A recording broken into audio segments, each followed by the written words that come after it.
looks that drives the girls wild. I've got the moves that really move them.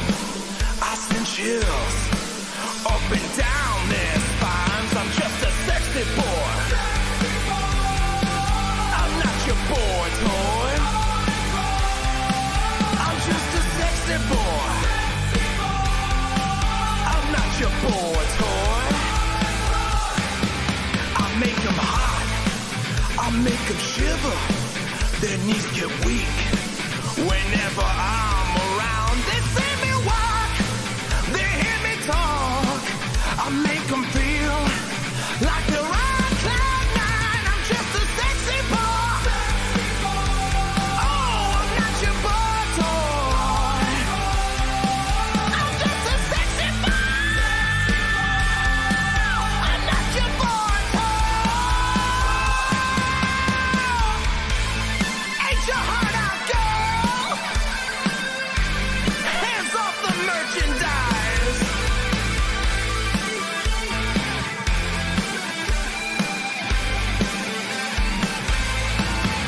I'm just a sexy boy.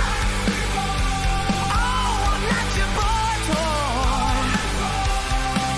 I'm just a sexy boy. I'm not your boy toy.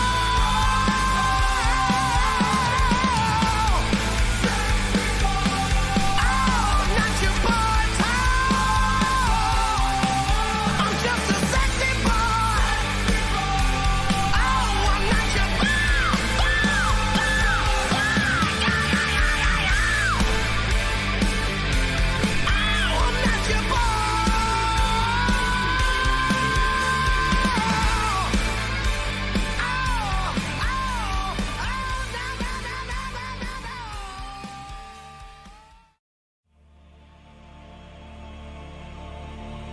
I am a real American. Fight for the rights of every man. I am a real American. Fight for what's right. Fight for your life.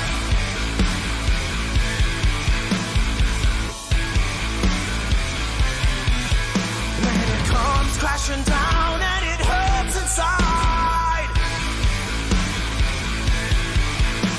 you gotta take a stand, it don't hurt to hide. If you hurt my friends, then you hurt my pride. I gotta be a man, I can't let it slide. I am a real American. Fight for the rights of every man. I am a real American. Fight for what's right. Fight for your life.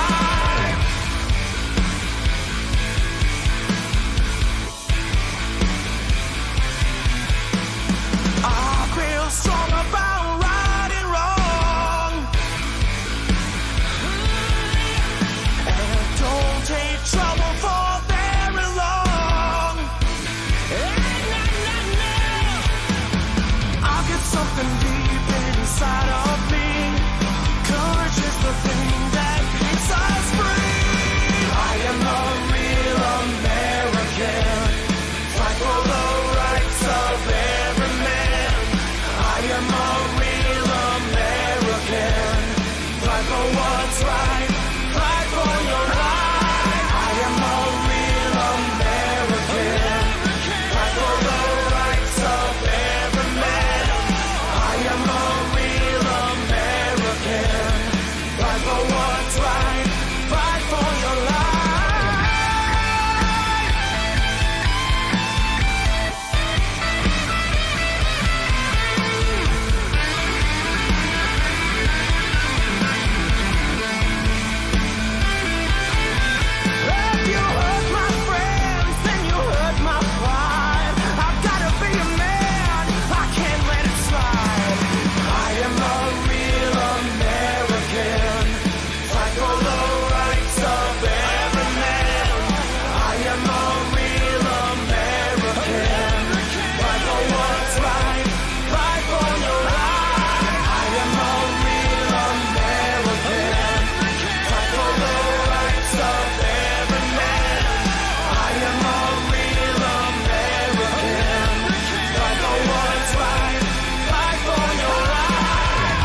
What's going on, everybody? Happy Royal Rumble weekend-ish.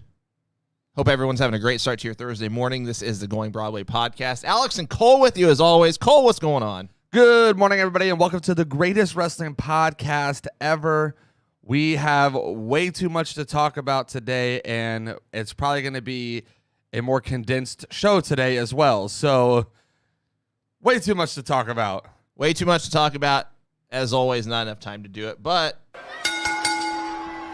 we got to do it. So, why don't we start by just a blanket good morning to everybody as well that is watching. Let us know that you're here. Let us know where you're from, just for something different. So, let's talk about Dynamite last night. We'll lead in with that.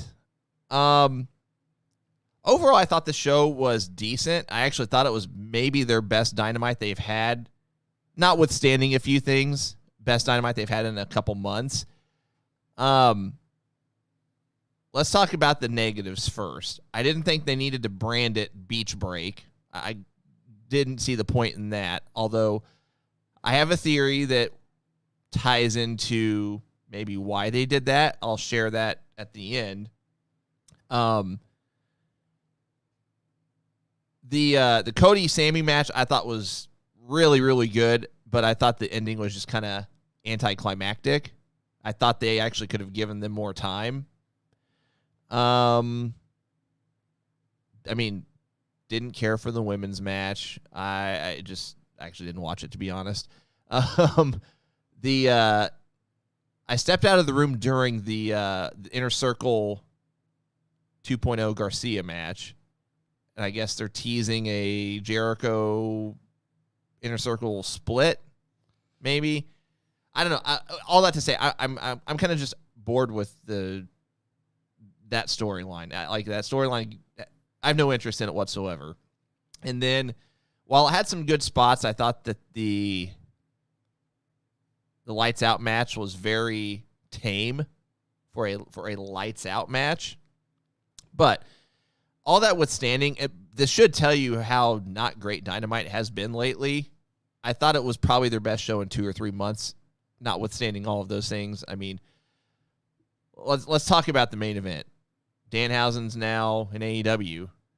You shared some thoughts before we went live. Why don't you share them with everyone else? So y'all know that my opinion of AEW is that they do not get a pass from me. They shouldn't get a pass from anybody at this point. Right. But for some reason, and I'm starting to see more and more people speak out. And it's not to diss AEW. It's just we got to call it for what it is. Call a spade when it comes to wrestling. So I did not like, even if you like Danhausen, I personally am not a huge fan. I'm not saying I dislike him. I'm kind of like of the mindset I don't really understand the character, I guess, or understand the gimmick. But maybe I'll come around to him at some point. We actually will see him. We'll talk about this later on. He will be at a show that we'll be at, and so maybe I'll change my mind when I see him live. Maybe it's one of those things. I'll respond to Travis real quick. He thinks Dynamite has been fantastic lately. If you think Raw, SmackDown, Dynamite, whatever you watch has been fantastic lately, awesome. I'm of the mindset that, and I've shared this with other people, that Dynamite tends to be like 10 times better if you're there live. Like, if I were at the show last night in Cleveland, I probably would have been raving about it. But I think it also depends on how you look at wrestling. If you like matches more than storyline, AEW tends to usually have 1 to 2 really good matches every single week. That's really their standard. But their storylines are atrocious a lot of the times. Where WWE, I feel like they usually do have a better storyline, but their matches are usually either repeats or whatever. But nonetheless, I didn't really care for how they introduced Danhausen. The way they did it last night, to me, felt very like a cameo. First of all, it was a cameo. He didn't actually do anything. He just randomly pops up from under the ring, points at Adam Cole for 30 seconds. Well, that's supposed to be his little curse or whatever. Yeah. And then kind of casually walks off. To me, that feels very what I would call hornswoggle-ish. It's a new terminology, but it felt that's very... That's gonna be a GBP shirt soon. Hornswoggle-ish. It's goofy. It's silly. And I get the character's silly, But if AEW is not supposed to be that, or that's something WWE would have done. All right, like let's call it for what it is. That is exactly what WWE. If they would have brought Danhausen in, that's exactly what WWE would have done, and we would have ripped it. I actually think WWE would have done better than that.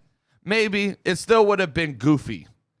And if I'm having Danhausen debut, I'm not gonna have him have a cameo. Well, okay, so Travis is illustrating a couple of points that part of it is understanding the character. You've had to follow them on the indies and things like that, which, to be fair, Cole and I have not necessarily done. We have a buddy of ours, Austin, loves Danhausen, and I've said I don't get the character. I'm kind of warming up to it, but it's one of those things where, look, I was not on board with Orange Cassidy whenever he first debuted with AEW. I warmed up to him. Maybe I'll warm up to Danhausen. I'm not really sure. Here's my theory. I actually think Danhausen's debut was a backup. I think it was their, what's the analogy I'm trying to think of? It was really have it in their back pocket if they needed it, if they couldn't get Johnny Gargano on board. Because I think AEW has this is just my opinion. This isn't, I'm not a wrestling insider. I don't think, I don't have ties to Meltzer or Brian Alvarez or Sean Ross Sapp or any of those guys. So this is just my opinion. But I think AEW has jumped the gun on a few occasions with trying to book an event with the anticipation that they'll get a debut or a return, something like that. More often than not, they've been able to pull it off. The United Center, CM Punk's debut, things like that. I think that they booked Beach Break ahead of time, thinking that, okay, we're going to get Johnny Gargano on board. We're going to get him to debut there. But worst case scenario in their mind, they're thinking, if not, they could just say, well, we never advertised him or blah, blah, blah. But they also don't want to leave the crowd disappointed. So when they were chanting and tweeting, they were chanting night Johnny long. Wrestling in the venue all night. And so I think, with all respect to Danhausen, I think he was a backup. And I think they've probably wanted to sign him for a while. I'm not not disputing that by He any probably means. has been signed for a while. It could be. So Now, okay, so couple thoughts you bring up. I am actually going to give a little bit of, thank you, Chris. Contingency. That's the word I was trying to think of. I'm going to give a little bit of breaking news. Uh-oh. Yeah, you're trying to show me something as we were going live, and that actually, I missed. So, real quick, I kind of act as our own little producer with the transitions and stuff, and I pressed the wrong button because usually we'll do our full screen and then come with our two-man camera or whatever, and I went straight to the two-man. I was like, oh, thanks for distracting me. But anyway, go ahead. Well, you're probably going to like what I have to say. Okay. So, but there is a good question I want to address right before I give this breaking news. Breaking. Bruce Jackson asked this question. He says, is Danhausen a good wrestler? And I think this is where I struggle with Danhausen. Orange Cassidy, when I first saw the gimmick, I thought goofy. I thought, okay, that's funny, whatever. He has a ceiling, though. He has a cap because his gimmick's too goofy. They actually have done a very great job, in my opinion, with Orange Cassidy of making him a believable good wrestler. He's not bad. He's really good in the ring. His gimmick does cap him, I think, at times. Let's put it this way. If you gave him a match with Bryan Danielson, if you gave them 30 minutes, I'm not saying it'd be a 5-star match, but, I mean, they could easily put on 4.5-star match. I mean, I think it would be entertaining to watch. Sure. Regardless. Outside of his character. And we've seen that. And sometimes, he starts to break character once he gets in ring, and they've kind of done a good job of progressing him out of that. And I actually, even though I like the Orange Cassidy stuff from time to time, I wouldn't mind seeing them transition him out of that gimmick and into a more serious role at some point. That'd be an interesting conversation for another time. What that would look like. Just because he's good. He is good in the ring, and I think sometimes he gets capped. Yeah. Danhausen, from what I've seen, and I've seen, I think, maybe 3 or 4 matches, which would be about the same I saw Orange Cassidy before he really got a prominent role on AEW. Sure. Danhausen to me is not the same, not even on the same level as Orange Cassidy in the ring. I don't think he is really great in the ring. He has enough knowledge to do what he needs to do. He's also super young, so there's time to come along with that. But I don't think we're talking about the same kind of thing here. Danhausen, to me, I feel like he debuted in this little cameo segment on Beach Break, and then he's going to end up like Jay Lethal and a lot of these other guys fighting on Dark and Elevation because they don't have a spot for him. He's not a big enough name to me and to what I would say probably the overall wrestling world. I think there's a fan base for him, but the overall wrestling world doesn't even really know who he is. In fact, the announcers had to tell people who he was. And that's the kind of debut you don't want. You don't want a debut where you have to explain who it is that's debuting in that kind of spot, I should say. So regardless, that's a great question because I think that my opinion would probably be different if I thought he was a really good wrestler and this was just a gimmick I don't understand. Let's put it this way. As far as independent wrestlers in general, I mean, we had the indie craze that eventually led to the black and gold version of NXT. I'd put those guys here, like just that overall group. I would put Orange Cassidy maybe like slightly below that. I'd probably put Danhausen down here in terms of in-ring ability. Right. And I think that's where knowing all the names that are out there right now and knowing that AEW tends to focus on more of a wrestling-based product, a more match-based product, Danhausen just didn't fit that mold to me. But we talked about it. Chris Jericho's huge on him. It doesn't shock me he's there regardless. Now, I mean, pretty much, let's put it this way. I have a joke that I joke around with just one of our listeners, but pretty much I joke that if they've been on the Jericho cruise, eventually you're going to see them in AEW, which half joking, half serious. And Danhausen, has he been on? You guys help me out. I don't know if he's been on every Jericho cruise. I know he's been on at least one. he was on the most recent one. Yeah. So now with the breaking news. Yeah, back to that. Fightful, about 50 minutes ago, says Johnny Gargano has had contact with some people in AEW. No word if there have been formal conversations, negotiations. Gargano had made it clear to anyone inquiring that he is taking time off to help out with Candice LeRae's pregnancy. Oh, that's not breaking news. That's breaking. Well, that came out last night. Either way, it was just posted 47 minutes ago by a certain page I follow that's from Fightful reported. Now, with that being said, this is why I wanted to bring it up, though, because we talked about, I wonder if AEW jumped the gun here or not. I'm actually thinking they didn't. Okay. And the reason why is that he's made it very clear, it sounds like, from the time that he knew he was stepping down from NXT, at least, that he was going to take time off. It sounds like that has been the answer from day one to everybody. So that was, what, a month and a half ago?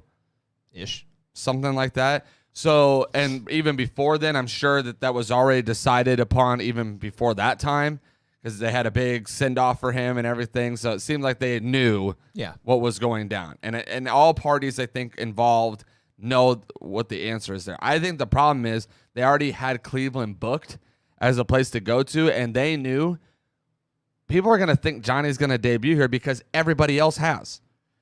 All these other big names from WWE, when they're done with their contract or they leave or whatever, that they automatically just are AEW at that point. And I think they knew that because of how big of a name Johnny is, Kyle O'Reilly already came over there. All this different stuff has happened. I think they knew, oh, we're going to have to compete with Johnny Wrestling Chance all night long. Oh, we're going to have to compete with people thinking Johnny Gargano is going to debut here tonight, knowing that was never going to happen in the first place. I think that's why they had Wardlow come out and do basically a burner match to hype the crowd up. I think that they let the CM Punk MJF conversation go way too long. And then But they had CM Punk out there to make it up to the Cleveland fans that he let down in the past. And they had the Danhausen, I guess you would call, debut, which I don't even really call it that because I don't think you're going to see him really on Dynamite very much. I think you're going to see him maybe on Rampage every so often, but you're really going to see him on Dark and Elevation. If Jay Lethal is not on regular scheduled programming and Danhausen is, I have a problem with that. Oh, absolutely. I have a problem with some of the names that are not being featured on TV right now, and then you're going to start putting a guy that really is not even on the same level as some of these other guys on TV. So it's getting to where, and we've said this before, and I'll say it again, is getting to where I about called it thunder. It's getting to where Rampage needs to be 2 hours. Or I'm going to even go the other way with it, or not at all. And I hate to be that way, but when you have Dark and Elevation and all these things, you got to get rid of something and put more emphasis on something else. So if you're going to keep Dark and Elevation and elevate all these guys and boost people's records, which obviously we've talked about, it means absolutely nothing at this point, then get rid of Rampage and focus on getting your stars on Dynamite and your non-stars on Elevation and Dark. If you're not going to do that, get rid of at least one of them and don't put a whole bunch of emphasis on watching it when it comes to Elevation or Dark, and make 2 hours of Rampage. And then actually utilize that time correctly. I have not seen but maybe 2 Rampages so far where I felt like they utilized the show in such a way that it built storyline and built towards something better. The irony is that their storylines are such crap lately, but yet they're still pushing the win-loss records. Right. But Rampage to me seems like they're throwing one-off dream matches on there every single week on a main event or whatever, and then the rest is just blah. And there's nothing to it, and it just was like a thrown together main event card if you want to compare it to WWE. It feels like like main event. It feels like they just randomly throw matches on there, and the main event might be something every once in a while that you're like, you know what? That might be interesting to watch. The story of AEW largely is what storylines they have going, good or bad, whether you like them or not. The matches that correlate with them suck. And then these one-off matches that have no storyline implications at all end up being pretty good. I mean, granted, you've got the ones that, the Sammy Cody was somewhat of a build, but like most of their match, I mean, and of course you got Kenny and Danielson and Suzuki is one that, good example. But, the rest of these, it's like you have a slow build with, the Punk MJF situation, which, by the way, I can't believe they're doing that before the pay-per-view. Not to get on a different topic. My theory is, and we won't spend too much time on this, but my theory is we'll still get Punk and MJF at the pay-per-view, but it'll be like a gimmick or stipulation match or something like that. I would be shocked if we get a clean win in Chicago from either side. Guy, yeah. But then you have other matches that are just like, hey, let's throw these guys together. We'll build it for 2 or 3 weeks, and then they'll have their match, and that's it. I.e., the Hangman Page Lance Archer situation. We're just gonna do this 3-4 week, vignettes and the occasional beatdown, and then we're gonna have probably a throwaway match practically on Dynamite in a couple weeks. Which, by the way, this whole Texas Death Match, I wouldn't be surprised if it's tame for a Texas Death Match as well. Not to mention it's with a guy who hasn't been on television. Yeah. A guy that hasn't been on TV, and no disrespect to Lance Archer. And he's not in the top 5. No disrespect to Lance Archer, but he's not in the top 5. If we're gonna go off one loss records, he's not been on TV. Sure, we'll give him a title match. Why not? Anyway, why don't we transition the conversation to, I don't know, pick one. We brought up a couple different things. GCW, Mox, and that's kind of transitioning a little bit away from AEW, but still kind of AEW. Sure. Let's transition to that. So Mox and Bully. We had Mox return last week on Dynamite. Yeah, Dynamite. Comes out to the crowd. We've already talked about the guy in the crowd that made the stupid comment and got removed. Jon Moxley cuts a very Jon Moxley-ish promo about defeating his demons and, all this different stuff. It was a good promo. We talked about all that stuff. Now, Bully Ray has consistently given what a lot of people would call unpopular opinions probably on his podcast. And, A little bit. and whatnot, and had some things to say about this. And basically, in a nutshell, he said that he felt like that Moxley shouldn't have had to apologize, but should have apologized to the fans for taking that time out to get right, because there were probably fans who bought tickets for upcoming shows that wanted to see Jon Moxley, and that he had basically let some of those people down probably because they spent their hard-earned money on him, and he wasn't able to fulfill those obligations based off of,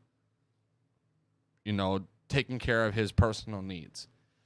To the point now that people are hating on Bully Ray for what he said, and now there's this kind of like unknown beef, because I know Renee Paquette has talked a little bit about the situation and if Bully Ray's apologized to them or not and all this stuff. And now it's to the point that people are saying they should actually book a match between Jon Moxley and Bully Ray.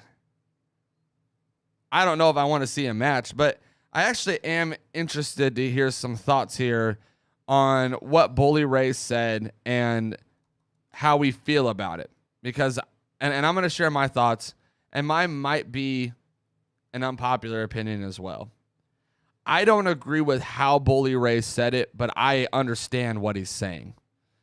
I don't think Jon Moxley owes anybody an apology for him having an issue and doing what was right to deal with it. For getting himself right for I himself think and his family. That's amazing. Yeah. And I would support that every day of the week, and I do support that. I do understand what he's saying from a business aspect, though, on Bully's part, is that if I was a fan, and I'll put this in terms for me, I'm a huge John Cena fan, as you can see with my shirt on today. I was gonna play the sound bite. I'm gonna save it. I might use it later. If I bought a ticket to a show that John Cena was advertised for, and then he didn't show up, whether it was for health reasons, whatever, it would bum me out. I'd be very upset, not mad, upset. And I think those are two different emotions people got to understand. Upset, disappointed. But it would make me feel better, I guess I should say, as a fan, to know that John Cena was at least apologetic about missing or about not being there or whatever the case may be. So I guess I should say, I kind of understand what Bully was trying to say. I just think that he's so blunt and he's so like over the top sometimes that it got spewed into this conversation of, well, Jon Moxley had to do what was right for his family. Agreed. 100%. Nobody's going to argue that. I in my opinion, I think you always have to do what's right for your mental stability, your health, all of those things. That's why I agreed with CM Punk stepping away when he did. You got to do what's right for you. We've seen way too many Dark Side of the Rings with people that let this business consume them and allow other things to creep in. I'm all for him getting support, but I don't necessarily disagree with Bully's statement that it would have been nice, I guess, to hear him be a little bit of apologetic and, I guess for lack of a better term, take responsibility for the actions that he did do, though. He did put himself in that position, whether, right or wrong. He made the right decision to go and get help. He looks great. I'm so glad that he's back on the right track. But it would have been nice. We expect that from Jeff Hardy. We expect that from other guys to take responsibility, I guess, in a sense, for their actions. I think he has by going and getting help. But just hearing a little bit of remorse for missing out on those shows, for missing out on selling tickets with his name on the ticket or his name on the picture and not being able to fulfill those obligations. I was really touched by Kylie Ray when she took her step away, because she did do that. She was very like, I'm sorry that I missed it, and I'm very apologetic, and I thank you guys for supporting me. Which by the way, like, I will say this over and over and over, like, Kylie Ray was literally on day one of her recovery whenever she still agreed to come on our podcast and chat with us. Like, she didn't have to do that at all. And even if she didn't, she wouldn't have had to apologize, in my opinion. And I'll share my thoughts on Bully here in just a second. But, like, I just want to, props to Kylie for, the journey she's been on. But also, I will say from an almost selfish isn't the right word, but just out of immense gratitude that she still agreed to do that podcast with us, because she was the very first guest we had ever had. Like, if she would have, pulled out and said, sorry guys, I really wish I, could come on with you, but fortunately I can't, this and that would have really sucked for us, because that was our first guest that we had ever had on the show, and that would have, not looked good on us, because, first guest cancels, yada, yada, yada. But anyway. And as far as Travis, your comment of, I agree. I don't necessarily think I needed him to say it from the mic or his promo. And I know that's what Bully was talking about.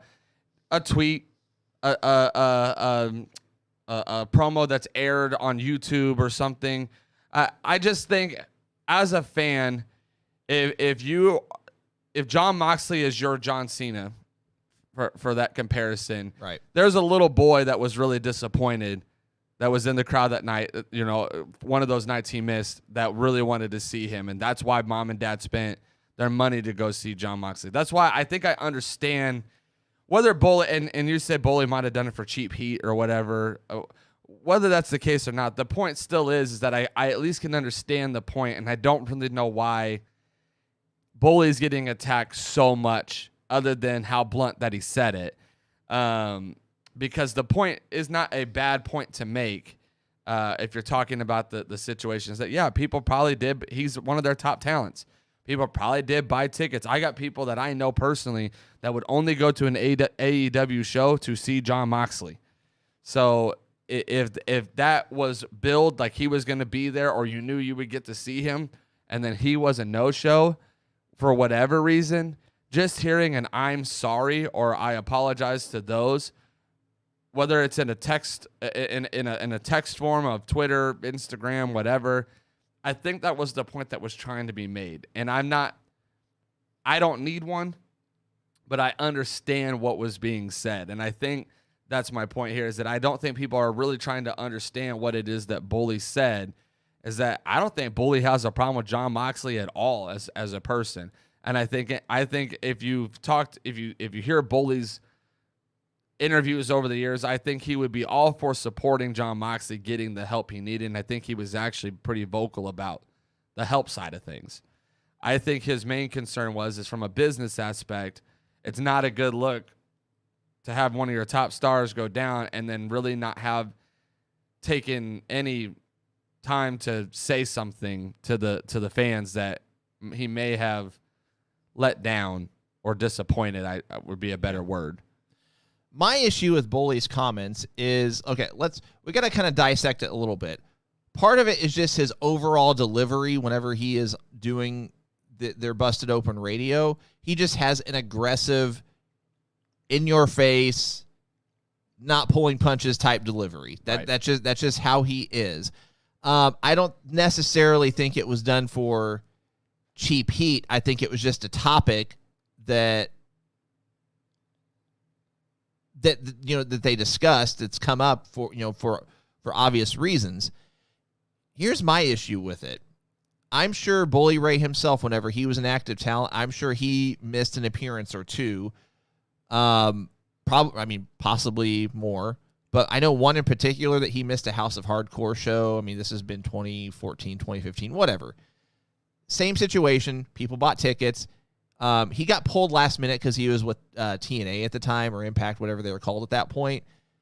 I never saw an apology from Bully Ray. Right. What difference does it make if, whether it's getting right from substance abuse or if you got pulled involuntarily, you're still not able to make the appearance if fans to your to your point, if someone bought a ticket expecting to see somebody, regardless of the situation, okay, sure. I mean, I can understand Bully Ray saying this, but he's missed appearances before. I don't. You got to practice what you preach, at least. Yeah, exactly. I don't recall him ever apologizing for that specific instance. Right. I mean, I don't mind Renee coming to,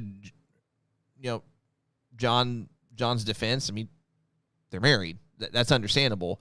And that's her opinion. If she thought it was a bad take, I don't fault her I don't fault anybody for being on one side of the fence or the other, because I can understand why. Do I think that the topic maybe was discussed in bad taste? Yes. Do I think it was, let's put it this way. I think just the overall delivery of how Bully Ray articulates it just comes off as, being ticked off, basically, and he may not necessarily be. I just think it was a sensitive topic that was brought up. Maybe it shouldn't have been. I don't know. I don't fault him for bringing it up. It's a sensitive topic, but at the same time, my issue was, like you said, practice what you preach. If you miss an appearance, and John missing appearances, if Bully thought he should apologize, okay, that's his opinion. But did he apologize whenever he missed that specific House of Hardcore show that I mentioned? I looked it up and I never saw one. Right. And I want to agree with you. You do need to practice what you preach. If you're going to make that statement, because the statement does make sense, I get what he's saying, but if you're not in return going to do it, again, this is not just because it's an abuse issue. We're talking about if you miss for any reason. Oh, yeah. Just whether or not you should have an apology or not for those who bought your ticket. Because his point was you missed a show where people bought a ticket to see you. And I get that. I do. Especially if anything, because AEW does build their stuff ahead of time, like, hey, John Moxley's going to be in action or whatever. Someone brings up a good point. Cartoon Network says, I don't think wrestlers should have to discuss their private life with the fans if it wasn't brought up on the show. But this actually was brought up on the show. And I'm curious now, looking back, should AEW even made mention to John Moxley being off air for a few weeks? Because AEW is so spread out on schedule and not everybody is in attendance every single week and everything, and they have enough big stars that you probably wouldn't even notice John Moxley didn't come out that night for a few weeks. He was only gone like a month and a half, 2 months, right? Like, I think it was closer to 3. 3 months. So, I mean, wouldn't it have been better just to say he's nursing an injury or something along those lines? Because that's not necessarily he's rehabbing something. That could be injury, that could be anything, and just kind of leaving it be and like not, because they kept saying we wish John Moxley all the luck and we do all this stuff, and you're almost bringing a lot of attention to it at that point. And I'm kind of curious if looking back, should they have said anything at all and just kind of let him be off air? And then when he comes back, it's just a pop, and then there's no need to talk about it because it was left private. And I think that's what the issue is now, is that because it came public, now everybody's talking about it publicly. Yeah, well, I think Mox actually gave Tony Khan permission to actually, of course, post on social media, which that's not an apology by any means, but that's at least accountability going in the direction of saying, hey, let the fans know what's going on. Tony, I give you permission to, I think he tweeted it or something like that. He posted on social media. I don't recall exactly what the verbiage was. But let's put it this way. We can use this same analogy. Let's put it this way. I fully expect anytime Bully Ray misses a Busted Open Radio for him to apologize to people that subscribe to Sirius XM. If we're going to go this route, right? Okay, people pay to listen to you, or I don't know if people can watch Busted Open. I think it's on video, or maybe, I don't know. Anytime he misses, I expect an apology from him. Right, again, plain and simple. Again, practice what you preach, and I think that's a good way to look at it. Like, if you're gonna make that statement, you better be the first one to own up to your side of it too. Because again, I think I think of a guy like Jeff Hardy, who's had multiple occasions where this has happened, by the way. And especially in TNA, when he was their biggest draw and everything went down the way it did, a lot of fans were very upset when they missed shows, when he missed shows that they bought tickets to go see him at. Yeah. You know what I mean? So Bully's got a point. But again, when you say it as blunt as he did and very, I guess, uncaring is how it came off. It almost, that's why I could see someone believing that it was that it could have been for heat or that it turned in for cheap heat because of the way he said it. If he would have just been like, man, I respect Mox, I love Mox. This was just a thought that I had and was a little bit more, I think, probably, what's the word, apathetic, empathetic, I think is the word I'm looking for. Or was it app? I don't know. He's more caring about actually Mox as a person and not just having empathetic, yeah, and not just having a unpopular opinion take that he knew would blow up. I think that would have came across better. I think it was just a sensitive topic that maybe was too soon. Maybe I said discussed and I said discussed in bad taste. Talked about in bad taste, but I don't even want to say that because it seemed like it was in bad taste just because of Bully Ray's delivery. Again, I'm with you. I don't necessarily fault him for bringing it up because it's a podcast. It's a topic. We do the same thing. We bring up topics all the time, varying from funny, lighthearted to serious. That's just the way media is. My issue is if he is going to miss a Busted Open Radio, if he is going to miss a signing or whatever, I expect an apology from him for every single one he misses going forward, period. Brian Steele, you bring up a good point. I think for me, they didn't ever have to divulge the information of he's rehabbing this. They could have just said, John Mox is going to be away on personal business. Yeah. Just because you're given permission to say something doesn't mean that you should.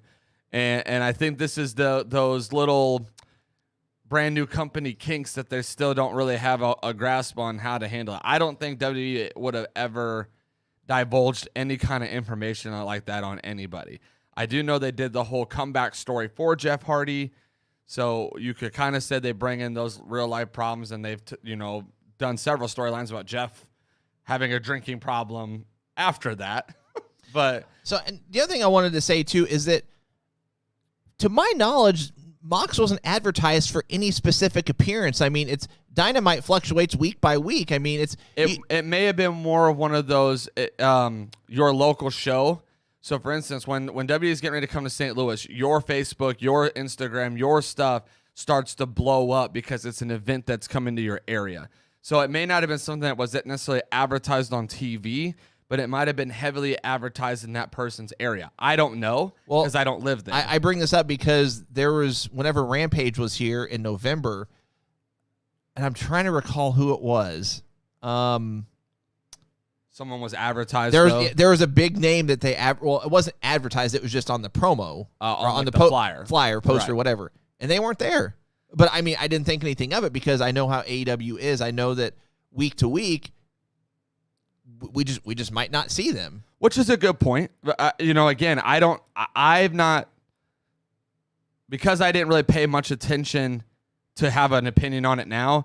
I remember Rampage flyers being on my social media and stuff like that because it was coming to town. And sometimes I get, like right now, I get a bunch of WWE ones right now for Royal Rumble, and it's just the advertisement photo for the event. And some of those people may not even be there. So that is a good point. And that's why I get what's being said, but I don't think it was such a to the T point to make that it was true or false. I think it was more of an opinion that got turned into a blow up. Basically turned into this cancel culture crap. Right. But we'll conclude this conversation with the point that Brian brings up. Yes, he was in the tournament at that point. But going past, that next round match, there was no announcement, no guarantee of when the rest of the tournament would have been. He could have lost that next match. I mean, granted, it was going to be against Orange Cassidy, I think, but who knows? That could have been like You could have wrote him off though. Well, you could have. you could have had Orange Cassidy win and had that be like a Mox heel turn. Like, we don't know what the storyline implications would have been going forward. So, anyway,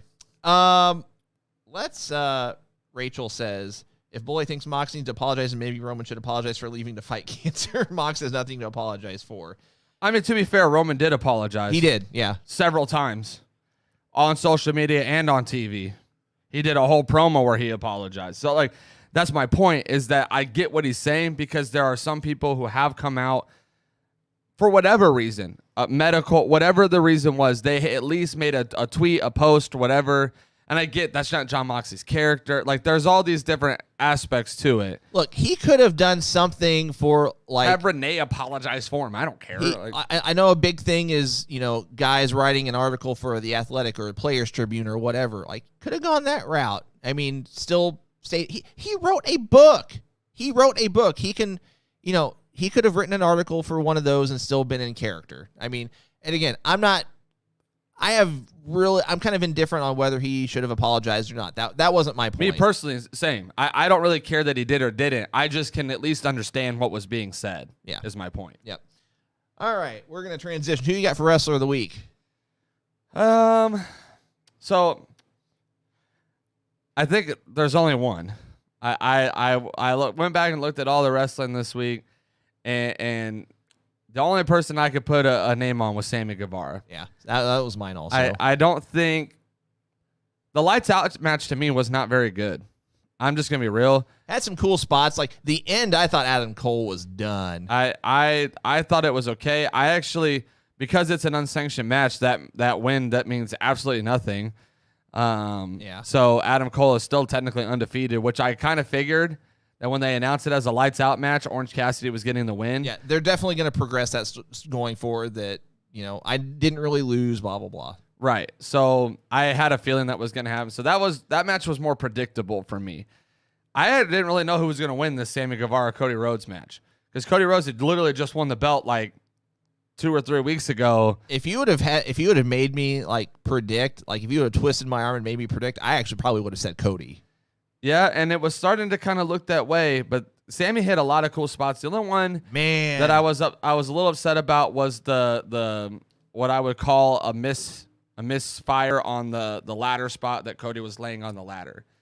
He kind of missed him, and he ricocheted off, and that was the only spot that I was like, they kind of oversold it everywhere else, and it wasn't that hard hitting of a spot like it was supposed to be. But I think there's only one answer this week, and it's the new undisputed TNT champion, Sammy Guevara. I mean, that cutter was one of the, I would say, I'd probably put it in my top 10 of just most spectacular spots I've ever seen in wrestling.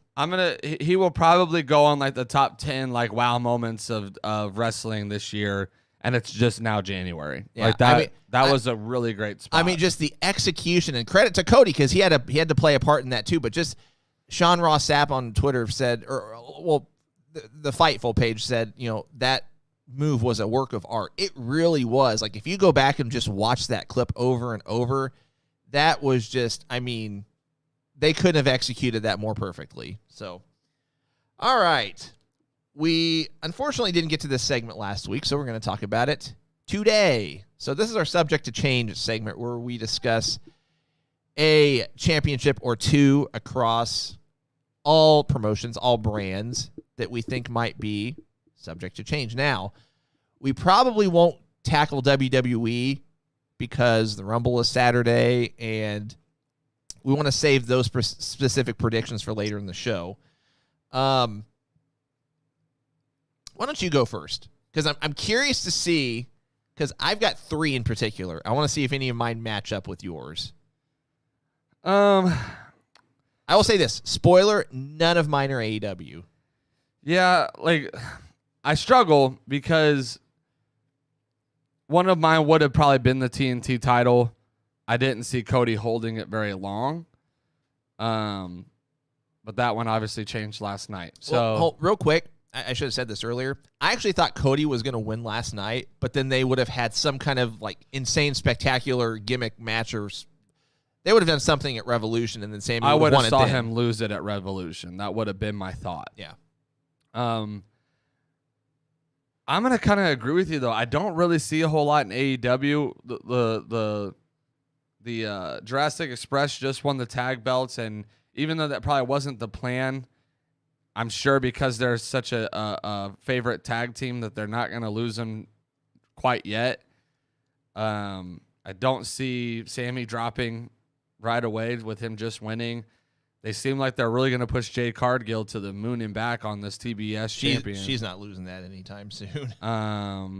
Britt Baker, I don't see dropping, and I don't see Hangman Page dropping. So, when we looked at this, I looked at two different belts, or two different companies, I should say. I looked at Impact, and I looked at NWA.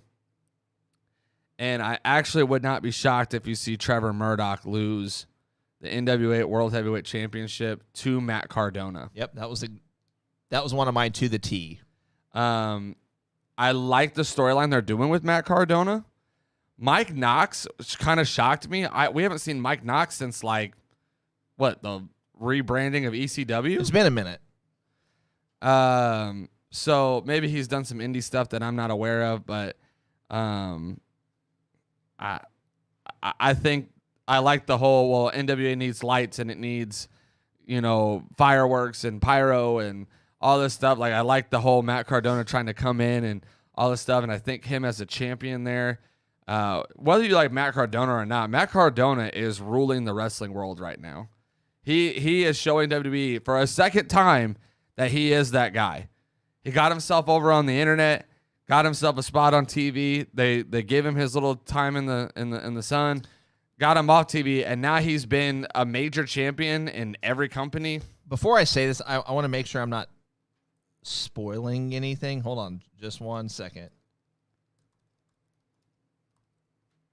Aces and 8 and TNA. You're right. I forgot Mike Knox was in Aces and 8. But still, that's, 5, 6, 7 years? 8 years? Aces and Eights has not been around for quite some time. Sorry, guys. I'm trying to look up something real quick. I don't want to. That was probably 2013, 2012. So almost a decade, probably. Okay, hey guys. I'm gonna go ahead and say this. If you don't want spoiler alerts, if you watch Impact Wrestling, if you don't like spoiler alerts, mute us for the next 30 seconds. So go ahead and hit your mute button. I'm gonna say something. Count to 30 and then unmute it. So, as far as Matt Cardona, you mentioned, his whole internet, whatever. He actually won the Impact Digital Media Championship. I don't. According to this, it's not aired yet, but he won this about a week ago during their Impact tapings. So yeah, he's lighting it up. I mean, we've seen him in GCW. We've seen him now in NWA, Impact. He's doing indie shows. He's been on AEW. I mean, the guy is showing that even if he's not what we would probably classify as top 10 best wrestler in the world, he's getting over in every single company, face, heel. It doesn't matter. The guy is the guy. And so I think he would be one in NWA. I think Trevor Murdoch got his little moment in the sun, but I didn't see him being a very long-term champion for them. And I think Matt Cardona is a guy that could kind of elevate NWA kind of up the ladder a little bit more of wanting to watch and whatnot. And then I looked at Impact. Well, real quick, to address David and Jeremy, I don't think Jay Lethal's winning the FTW title. I don't see first of all, I don't recognize the FTW title as a title. But it's even been if we did, defended other than Jay Lethal, once? And that's when Brian Cage lost it to Ricky Starks in an atrocious way to get rid of Brian Cage. no kidding, that was the last time we saw him. Off TV, basically. How terrible. Anyway, we digress. I don't even count that as a subject to change title to look at. Yeah. Does not qualify. So looking at Impact, I actually wouldn't be shocked if we see Moose lose the title at some point in the near future. I know people like him. I don't dislike him. But his title run's boring. It is such a boring title run. And if Impact wants to stay on the verge of relevancy and really try to break through the mold and be watched, you got to put the title on somebody that people want to watch. And I don't think Moose collectively is that guy. I think he has a fan base that people like. He has a great build, but he lacks a character. He needs a manager. Moose is that kind of build. He's that Bobby Lashley, Brock Lesnar kind of build. He can destroy people, but he needs a guy that can talk for him, because I've not been impressed with a promo from Moose. I don't think ever. Yeah. Okay, so I'll give you this one first. So this event happens to be airing the same night as our 12-hour watch party, and I didn't know this till literally just now. So we might have to see if we can Peek in. We might have to check out what's going on. The Rey de Reyes event, AAA, airing Saturday, February 19th. We have a AAA Mega Championship match, and I'm awful at pronunciation and dialect. I speak very, very little Spanish. So, Hijo del Vikingo, I guess, or Vikingo, whatever, is defending the belt against a man I think he's going to win the championship. John Hennigan / Johnny Nitro / John Morrison / Johnny Impact, whatever moniker Johnny. you want. That should be a great match, first off. I just, it only makes sense. I mean, you've got somebody that really, to be honest, he could go to any company in the world and immediately jump into the world title picture. And I understand why he went to AAA. He's been there before. But this is a guy that's, he's That's got to be right at his non-compete clause. It's pretty darn close. So, well, I wonder if the no-compete clause only applies to, like, the United States. I wonder if he could compete, I don't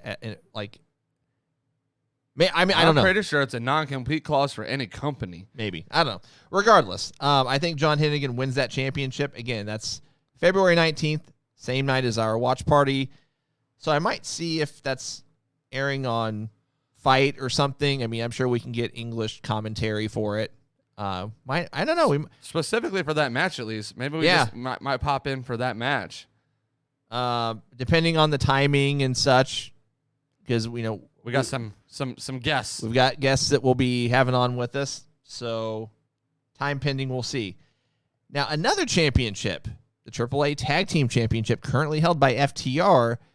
I would not be shocked at all to see a match added for the Tag Team Championship and then drop it at this same event. Whoever who's over. Yeah, I was going to say, I don't have a specific team necessarily, but, I mean, they've not defended it.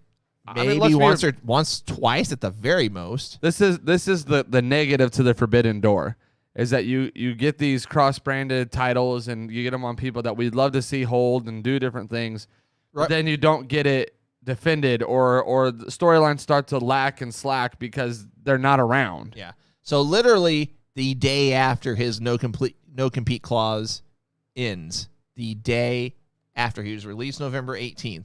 I was going to say, it's got to be pretty close. I'd love to see Taya Valkyrie come out with him. Well, she'll be competing for the women's championship at that same event. Oh, awesome. Yeah. Yeah, we might need to. I've not been following the AAA stuff. They kind of lost me when they didn't have Andrade win the belt. But but regardless, I would love to see both of them competing. And would love to see them in a more, I hate to say it, but more relevant company to watch. Just coming soon. I think that was Killer Cross and Scarlett. I wouldn't mind seeing them back in Impact, actually. Johnny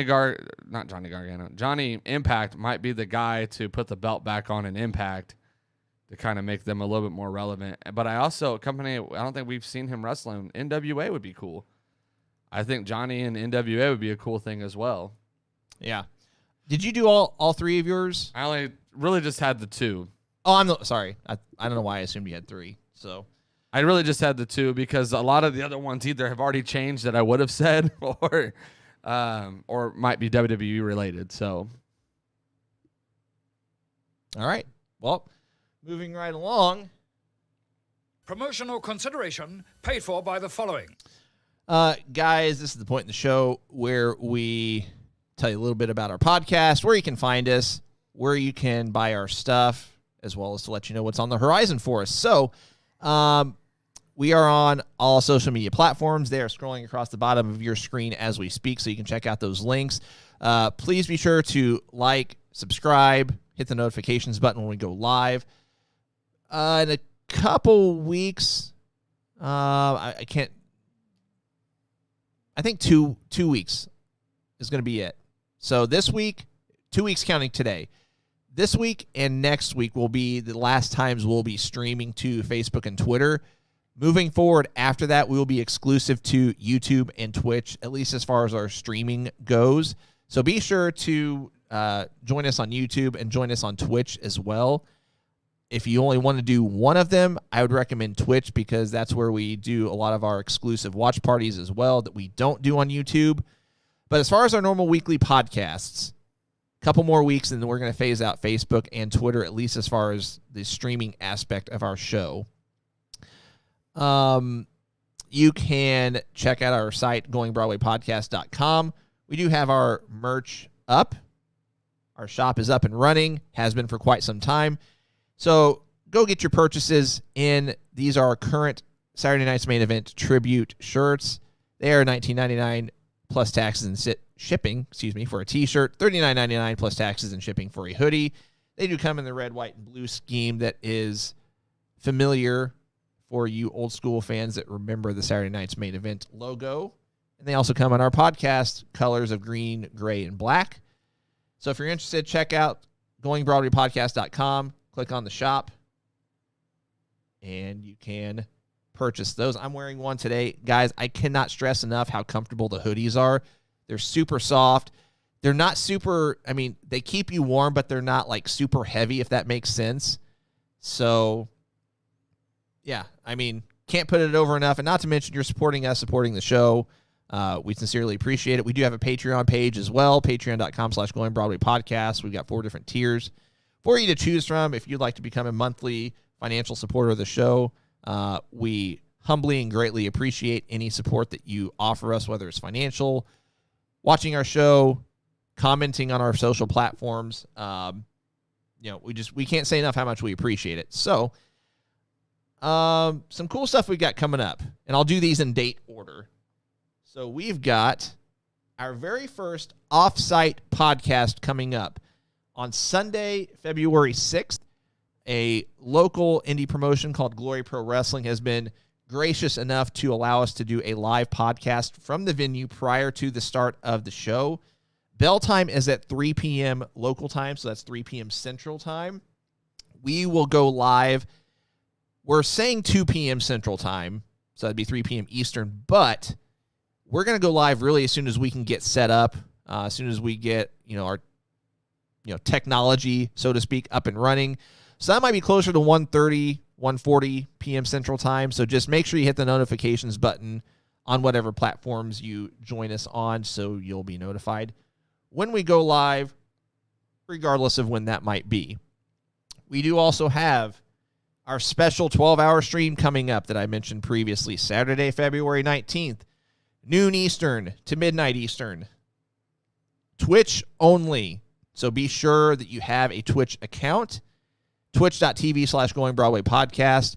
Again, these watch parties are exclusive to Twitch, this 12-hour stream. It'll be more than a watch party, but we'll have watch-alongs, we'll have giveaways, we'll have guests. It's going to be a ton of fun. And speaking of our guests, I want to play/show you guys a couple of different things, and we'll be right back. Oh,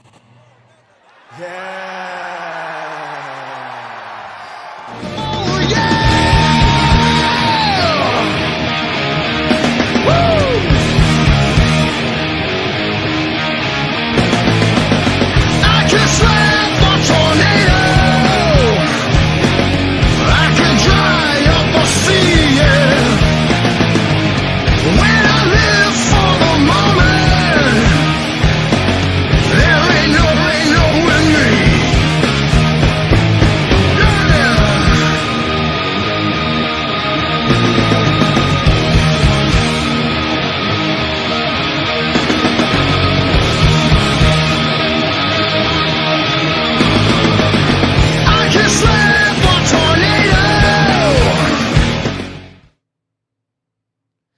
That's right, guys. Matt Hardy is joining us as one of our guests during our 12-hour stream. He will be joining us for hour number 2.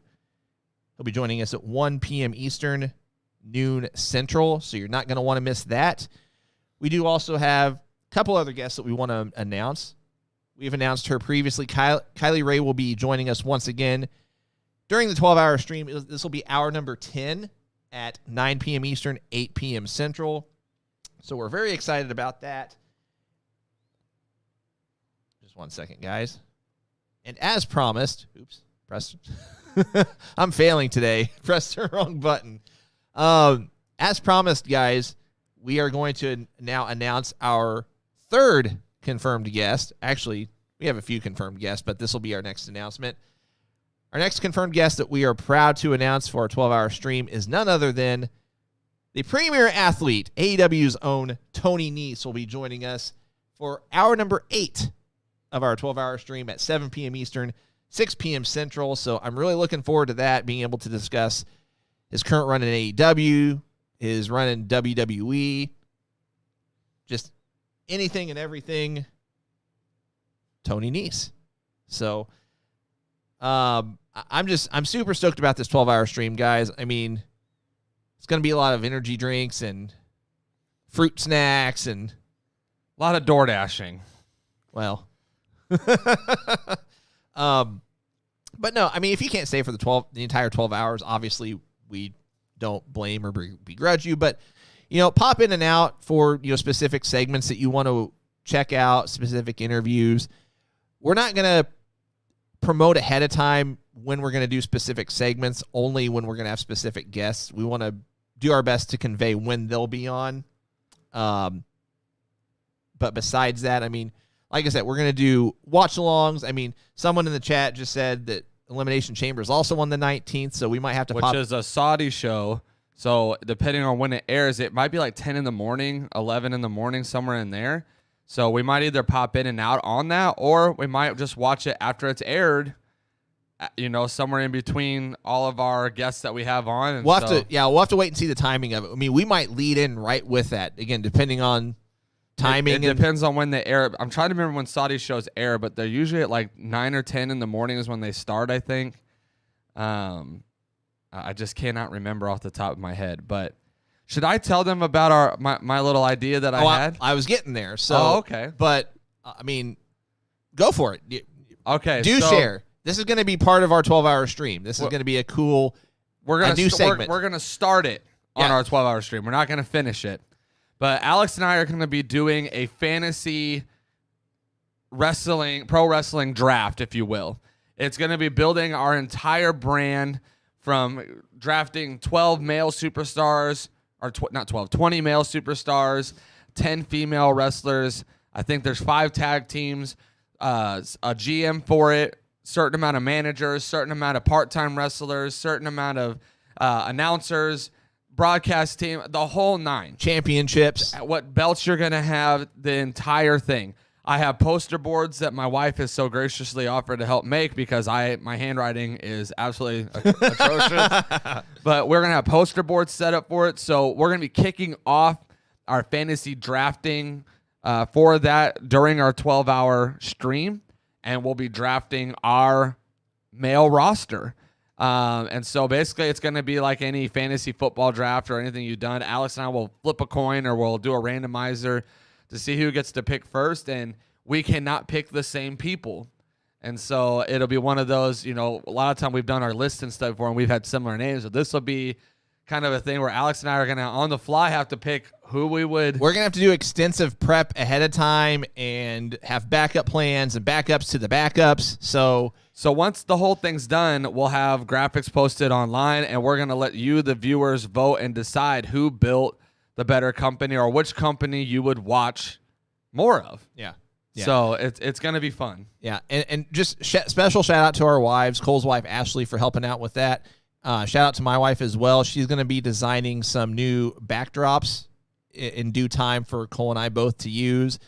That'll kind of go more with our podcast color scheme. And so that's going to be really cool. She's doing this like paint pouring technique where she takes canvases and just takes a small torch to it, and just really cool stuff. So, yeah, It's gonna be fun. And that's just like one of those little things we're gonna be doing throughout the show. Like Alex said earlier, we have a ton of other things that might not be guest related, but it's still gonna be a lot of fun, and we really encourage you to be a part of it and to join us for that. And it's crazy because I remember thinking, it's like, oh, how are we going to fill up this 12-hour stream? 12 hours isn't going to be enough for what I wanted to do. So it's just... let me mention that too, because I did post on our social media page as well. Yeah. With WWE 2K 2022 coming out or 22 coming out, Alex and I have talked about this. We've gone back and forth. The details are not confirmed yet on exactly what we'll do and how we'll do every little thing, but we will be utilizing WWE 2K22. We'll for sure do tournaments and different styles. So we'll do current wrestlers. We might do a Legends tournament. We might do a creative characters tournament. All different kinds of things that we'll do there. With the tournaments, our goal is to try to do it on both systems, so Xbox and PlayStation, so that way I can make sure that everyone gets to participate and whatnot. We also might run some contests too for people to submit their created character with a backstory, the whole nine. Like, sell us your person, and Alex and I will probably select a handful of them that we liked, or do a little competition there. And I've not done this before, and it's been a while since they've had this feature, but they do have the GM mode this year, and my goal is to build a universe for GBP that you guys can be a part of, and that will be like a weekly thing that I'll have available for you guys to go check out and be a part of and do things there. So nothing set in stone, but if that interests you, I encourage you to reach out to me privately and let me know what system you're on. I'll probably post a poll up here in the next couple of days of who's on what system and all those different things. But if you're interested in that, please let me know so we kind of get an idea of how many are really wanting to be involved in this. But I think it's going to be a lot of fun and another avenue that we can do some cool things with. So. And I'm not a gamer, but a special shout out to Matt, one of my coworkers. He's actually going to be giving me a free Xbox One. Granted, it's used, but it's still free. We have a number of different companies here, and one of them is a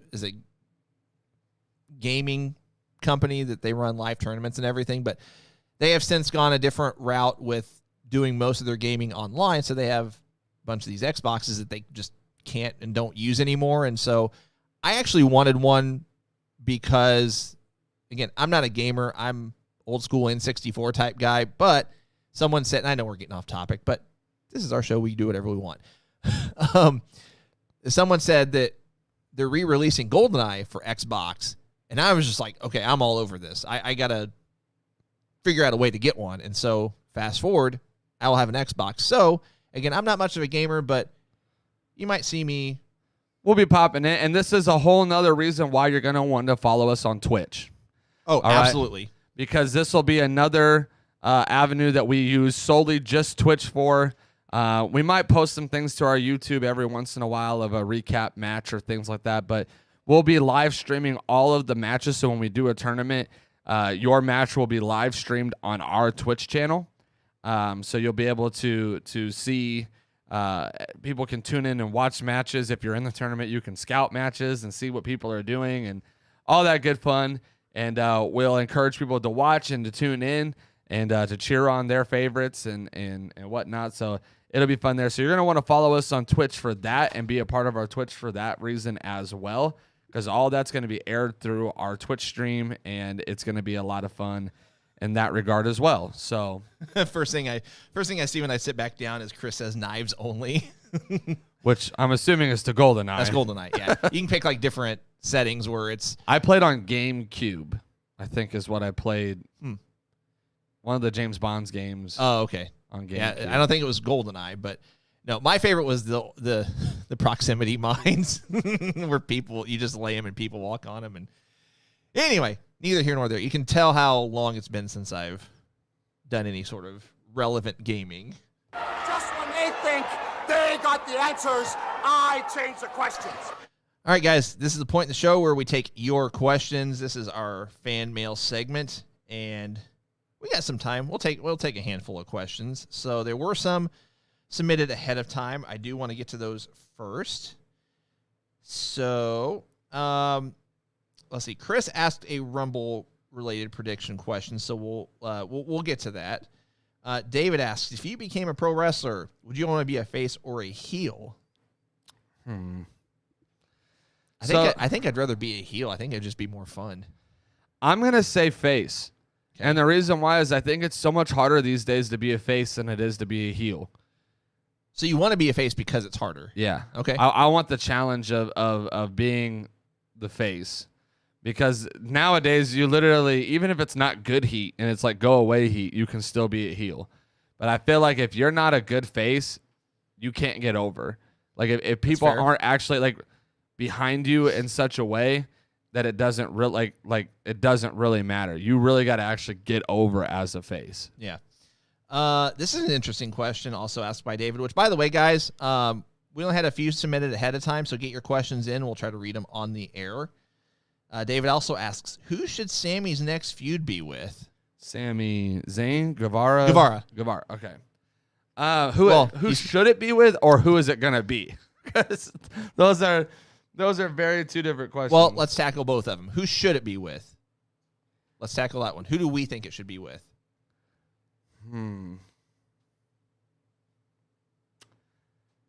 That's tough because there's a lot of good names. Who are you thinking?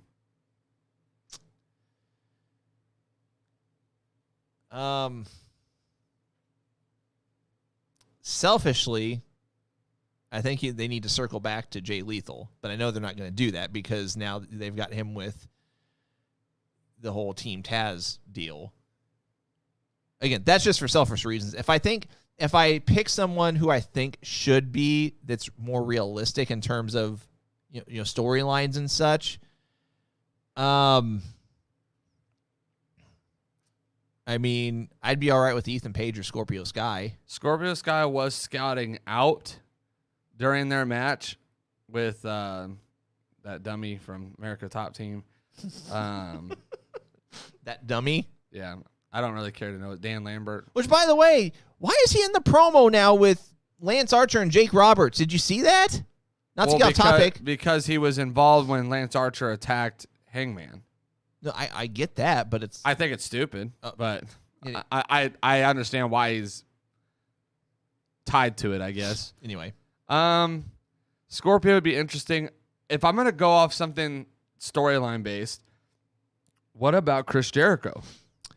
I thought that. Inner circles kind of imploding. Sammy could try to make peace, and in turn, Chris Jericho gets kind of mad and blows up on Sammy, and then we get Sammy versus Chris. Are we pivoting to who we think it's going to be now, or who we think it should? If I'm gonna kind of go off of who I should be, and it could go to storyline, I could see Jericho. But if it's gonna be someone I want, I'm gonna say names like Brian Cage.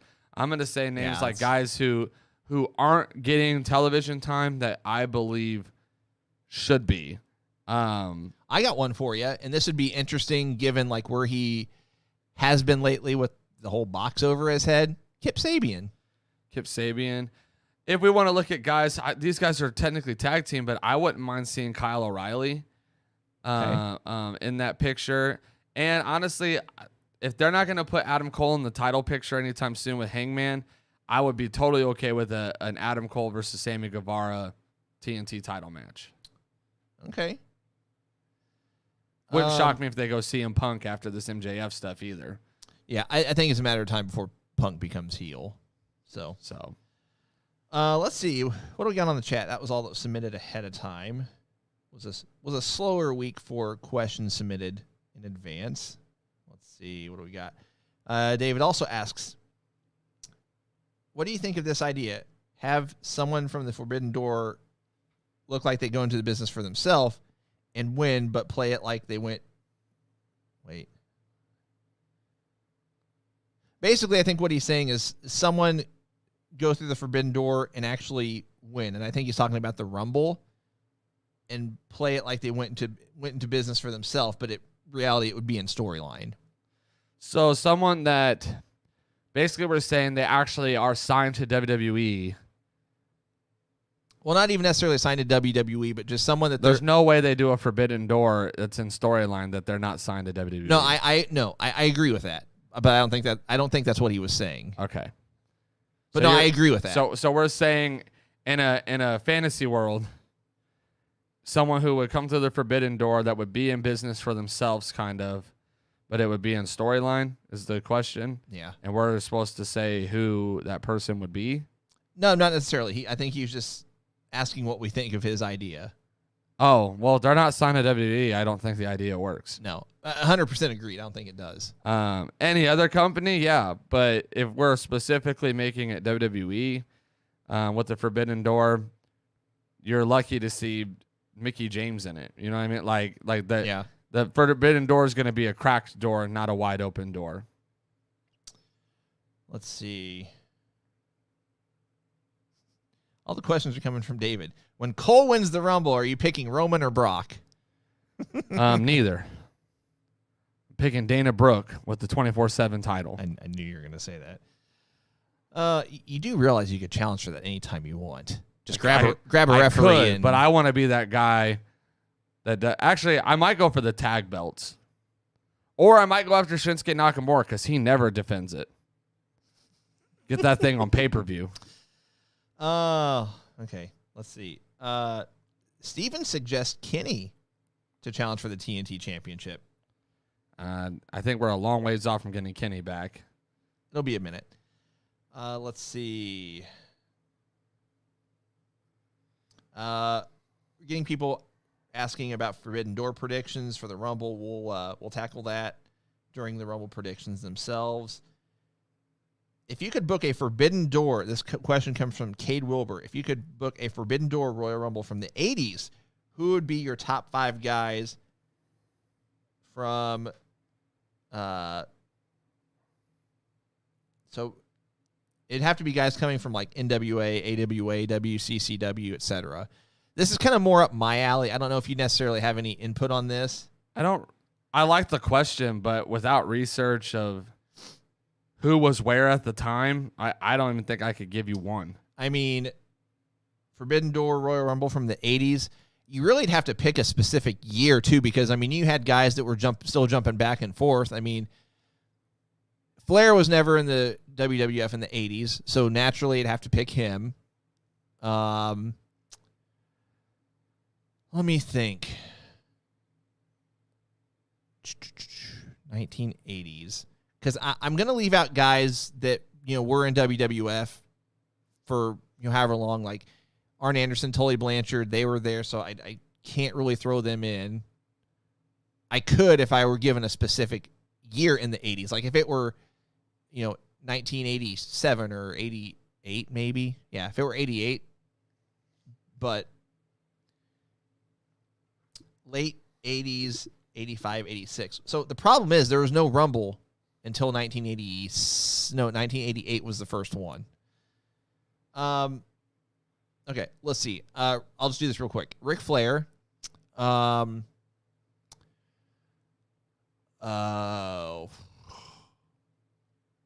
Nick Bockwinkel, AWA champion. I don't want to pick Dusty Rhodes because he was in WWF too. Jeremy said Magnum TA. That's a good one. I'll throw Magnum TA in there. Let's see. No, David, not the Mulkeys. Chris says Sting. I don't know if I'd throw Sting in there because he wasn't quite there yet in the 80s. He was getting there, but not quite there. I mean, he wasn't. So let's see. Flair, Bockwinkel, Magnum. 2 more. And they're in the WWF yet. I'll just throw in the Road Warriors just to Spiced it up. Yeah, well, just to be done with it. And Demolition was there at the time too. So William says Nikita. I mean, that's not a bad one, but I'll leave it at that. Let's see. I wanted to have enough time to go through our Rumble predictions, so let's just jump there. And guys, we did mention off the top that this is going to be a more condensed podcast, so probably going to wrap stuff up here in the next 10 or 15 minutes. And we do appreciate you hanging out with us each and every week. We appreciate the questions that are submitted ahead of time. Let's see. Trying to get back to... There we go. Okay. So I got the Rumble predictions. Or I'm sorry, I got the Rumble card pulled up, which, by the way, if you've not watched our podcast enough, we'll be there Saturday. It's going to be a ton of fun. Like, going to a Rumble for me is like WrestleMania. Like, the Rumble's been my favorite pay-per-view favorite WWF pay-per-view since I was little. First time ever in St. Louis, by the way. Yeah. Yeah. And it's at the Dome, so there's going to be tens of thousands of people. So The millions. well, nonetheless. Okay, so let's do the singles matches first. And these are, non-Rumble matches first. At least it's been advertised at this point. Let's see. Which this is probably the card. I don't think they're going to add it. Maybe a pre-show. They might add one more main card match. I don't know because it seems like they're going to really give a lot of time to the actual Rumble matches. Yeah, we'll see. So, All right, Edge and Beth Phoenix against Miz and Maurice. Who do you got on this one? all right. I think this is number 2 of 3 matches. So I'm actually going with the It couple and not the Grit couple. I'm going Miz and Maurice. I am also. I don't think Miz can lose another match that has Edge involved. I think they're going to set up for Miz and Edge possibly either for Chamber, whether they're both in the Elimination Chamber match, or they're going to even prolong it longer to have their final scuff at Mania, which gives Edge something to do at Mania that's not in the title picture because I don't think he'll get a title shot until after Mania again. Yeah. So I think this sets up for a third match at some point. So I don't think it's going to be clean. And I actually wouldn't be shocked if it's an accidental Beth Phoenix gets knocked out by Miz on accident or like a scuff. Edge accidentally spears, Beth Phoenix on accident, and then Maurice sneaks in for the pin. And to be fair, this could be, Maurice pinning Beth or vice versa. So Edge and Miz might be out of the picture as it relates to the finish. Technically, the Grit couple could get the win if Beth gets the pin, and it still doesn't mess with, because Miz could then argue, I never got pinned. So, but yeah, I agree. I'm still going Miz and Maurice as well. Raw Women's Championship, Becky against Doudrop. If Becky loses the belt here, I'm rioting. If Doudrop wins the Women's Championship, I am rioting. So when I get home, I'm actually shocked. I'm actually shocked that Doudrop was their selection. Not that she doesn't deserve it. I'll say she doesn't deserve it. If she was Piper Niven, I'd actually be okay with this. I just don't like the name Doudrop. That's what messes it up. It's awful. But I'm actually shocked that they don't have Doudrop in the Women's Royal Rumble, because the women don't have a bunch of bigger women to throw over the ropes. That big show, type build to get over the ropes, where it's like, I don't know how you're gonna get this person over the. So I was kind of shocked to see her in this match. I almost would have thought that they would have had Bianca or Liv in this match. Liv maybe not as much, but Bianca, someone that has already fought Becky, we know isn't going to get the win more than likely, and it's not as big of a deal to not have them in the Royal Rumble. But regardless, I think Becky wins here, and I'm even going to be as bold to say that whoever wins the Women's Royal Rumble is going to challenge Becky at Mania. Let me read here. Oh wow. Possible big guest. That's all I'm saying. Breaking news. And I'll say this: it's a name we've mentioned today. A name we've mentioned today. So I'm gonna say Becky wins, and I'm gonna be bold enough to say whoever wins the Women's Royal Rumble will challenge Becky at Mania, and I'll further explain more later of why I think that. But I'm going to say Becky gets the dub over the drop. The drop. The Doudrop. Okay. Let's see. All right. WWE Universal Championship, Reigns against Rollins. All right, so we had this conversation a couple weeks ago, or maybe it was last week, about what we thought should happen. Now we are predicting what we think's going to happen. I am going to say that Reigns retains here.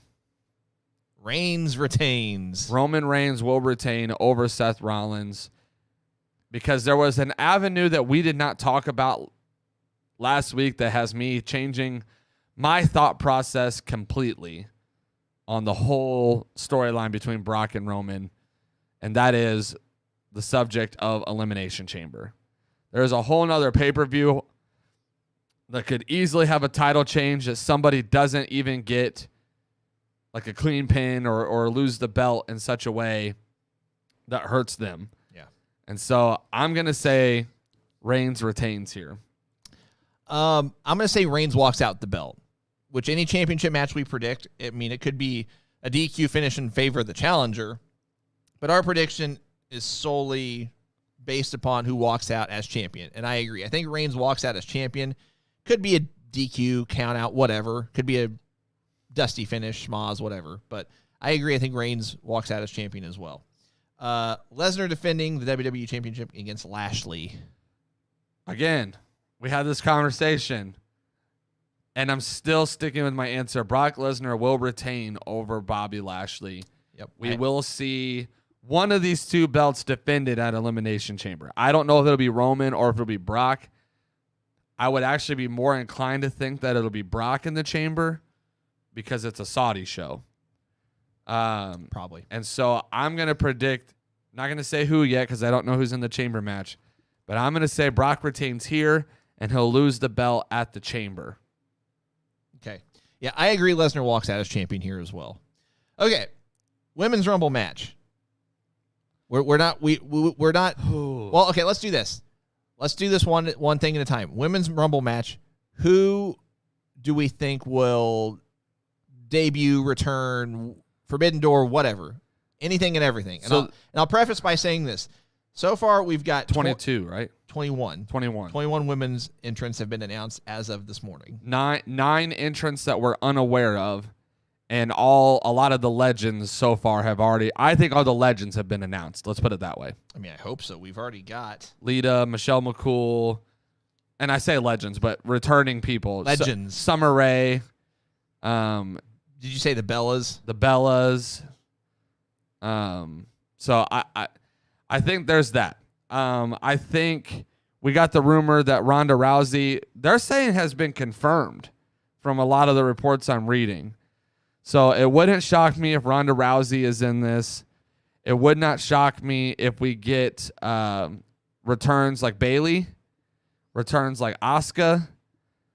I'm even going to say Lacey Evans. Okay. I agree with all those so far except Bayley. I don't think she's quite healed You yet. think it's too soon? I heard she's doing really, really well, and I'm wondering if she's doing well enough to have a Rumble spot.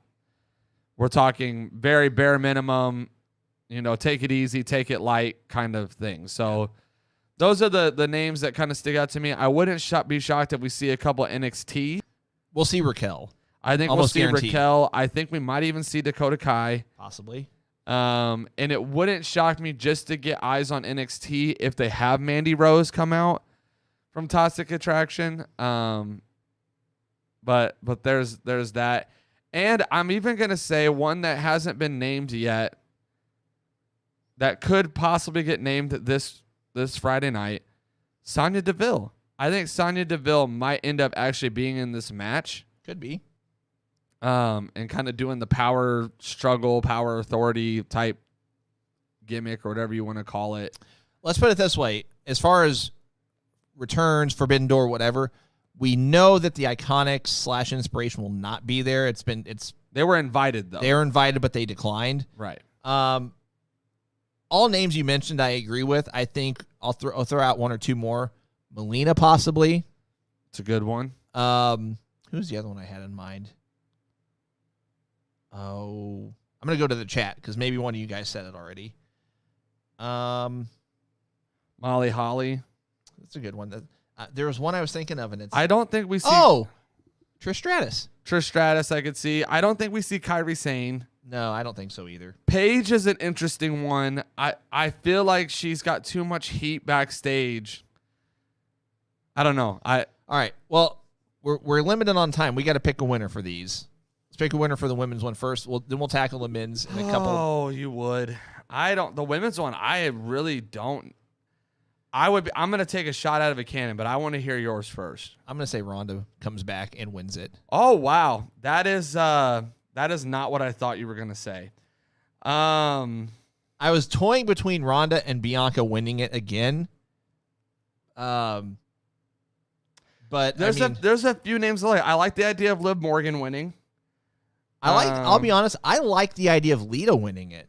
Now, I have to because you brought it up. Lita's not going to win it, but Lita will be who Charlotte Flair fights at WrestleMania. I think they'll feud because Charlotte's in the Rumble. I think they're going to face off in the Rumble. They're going to have spots. Pause. No one from AEW, I'm sorry, guys, to bust your forbidden door. Yeah. No one from AEW is coming. It's not happening. I think Lita and Charlotte are going to be facing off a lot in the Rumble, and they're both going to cost each other the Rumble match, which will then build up to a storyline for them to fight for the belt at WrestleMania. That's a big marquee match that people will pay money to see. And Charlotte's already beaten Trish, so you can play off of already beating your friend even more. I think that's how they're going to set up for the SmackDown titles, which is why I said earlier, I think whoever wins the Rumble is fighting Becky Lynch at Mania. Yeah. Now, it's interesting that you say Ronda because there's the history with her and Becky, which is why that's such an intriguing name. I am actually going to, I think, just my shot at the cannon. I like yours. Ooh, Medusa's a good one. Good call, Cade. Not bad. I'm actually going to say... Although she'd come back as a Lunder Blaze. Yes. Continue. I think I'm going to say Asuka. Okay. Well, she's already won before, though, right? I mean, so is Bianca. Bianca's won before, too. I don't think it's going to be a repeat winner. Let me backtrack. Here, let's just run... Okay, Rhea Ripley, Nikki ASH, Dana Brooke, Carmella, Queen Zelina, Tamina, Shotzi, Natalya, Aaliyah, Naomi, Baszler, Charlotte, Nikki, Brie Bella, Lita, Michelle McCool, Kelly Kelly, Summer Rae, Mickie James, Bianca, Liv Morgan, and then... Bayley's not won it before? I don't think so. Bayley's been Money in the Bank.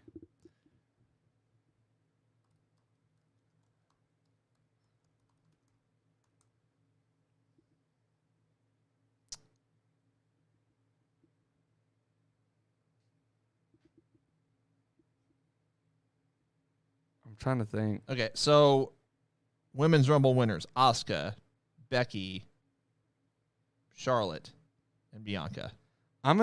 So Bayley's the only one of the four horsewomen. I'm gonna say Bayley. I'm gonna say Bayley makes her return and Bayley gets the win. Man, I thought my prediction was bold. I think yours is more bold than mine. I like yours, but unless it was all talk. The way Ronda talked, she didn't seem like she wanted to be in long-term storylines with WWE anymore, which is the only thing that kind of deters me from Bull Nakano. Oh, we've not talked about Alexa Bliss.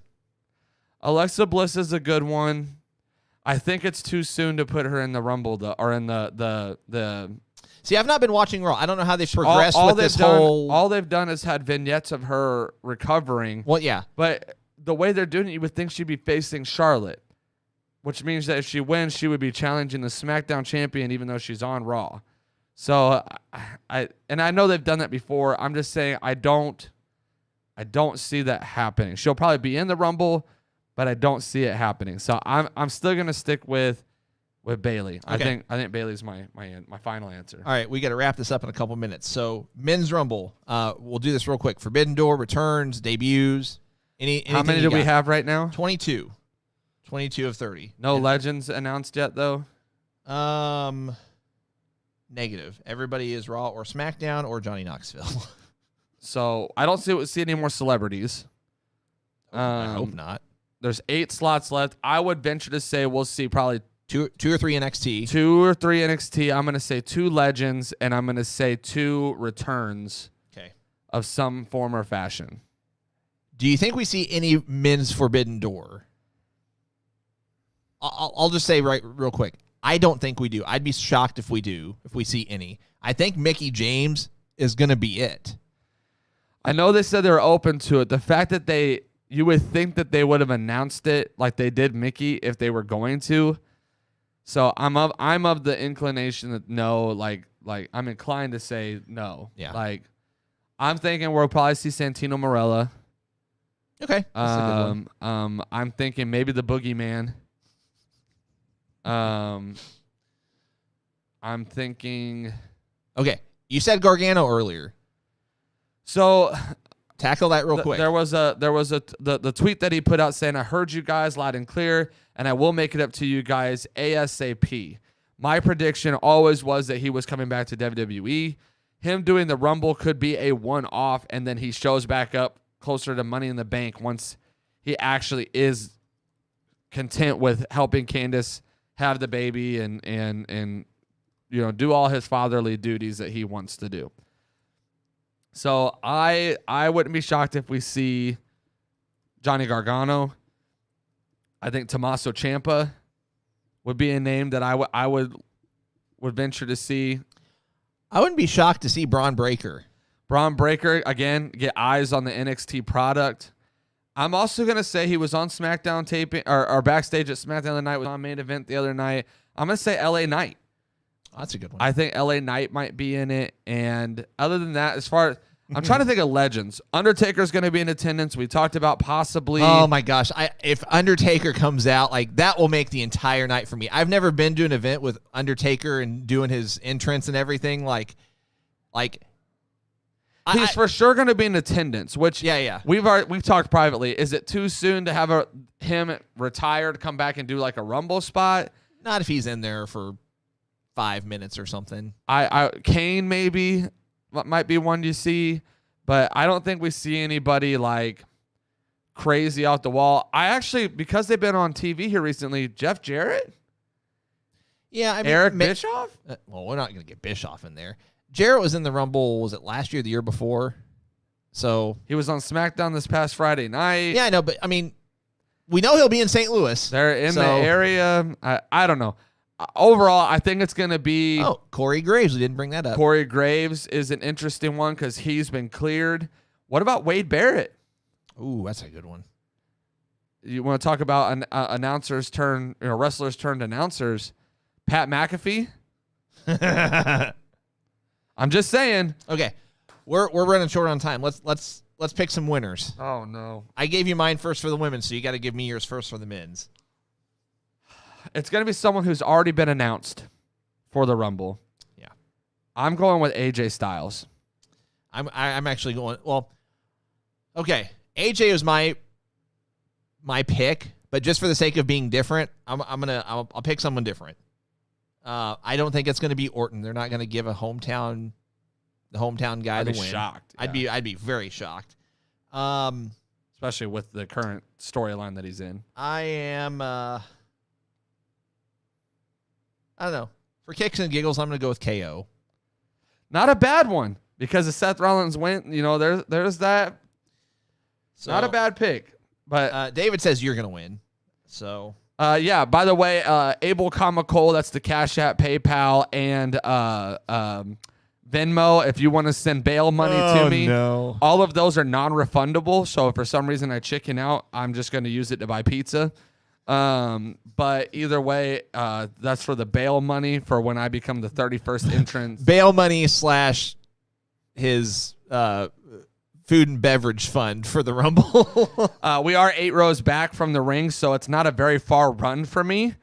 But cardio has not been in my vocabulary here recently, so I don't even know if I'll make it to the guardrail. But yeah. 31st entrant, and I'm going to look at the Vegas odds that day, and whoever is the odd to win it all, I'm going to throw them over. We'll have to have we might have Cole go live from his phone when we're at the Rumble. Yeah. Just do like a quick Facebook Live or something. But no, I mean, I'm super stoked about it. I can't stress that enough. We'll be at the Rumble. A few hours prior, we'll be at the Hall of Fame show with Eric Bischoff, Jeff Jarrett, Conrad Thompson.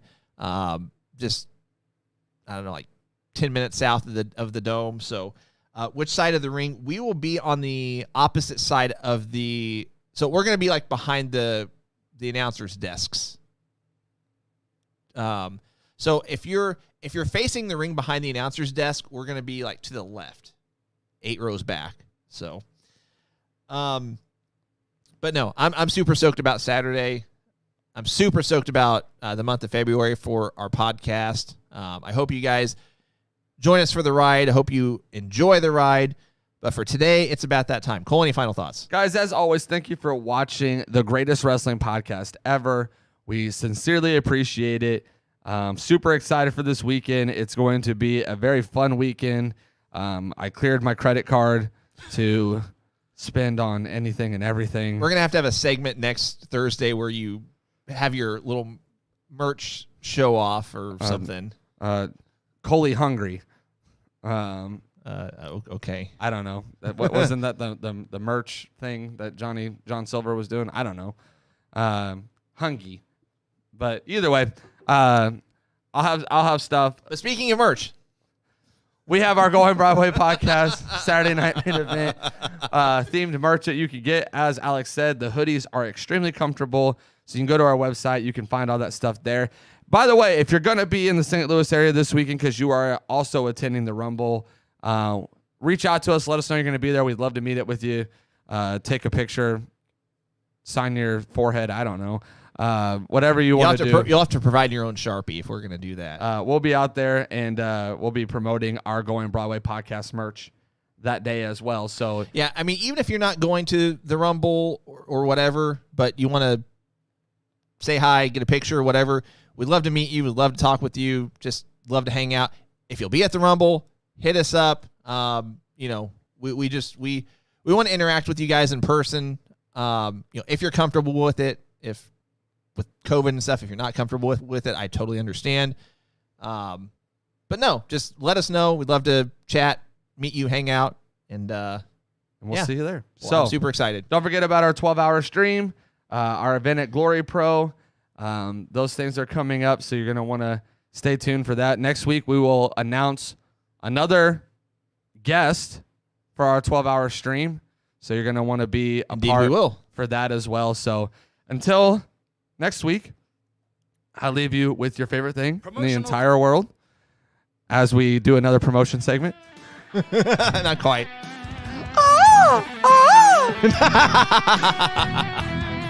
Thanks, guys. We'll see you next week.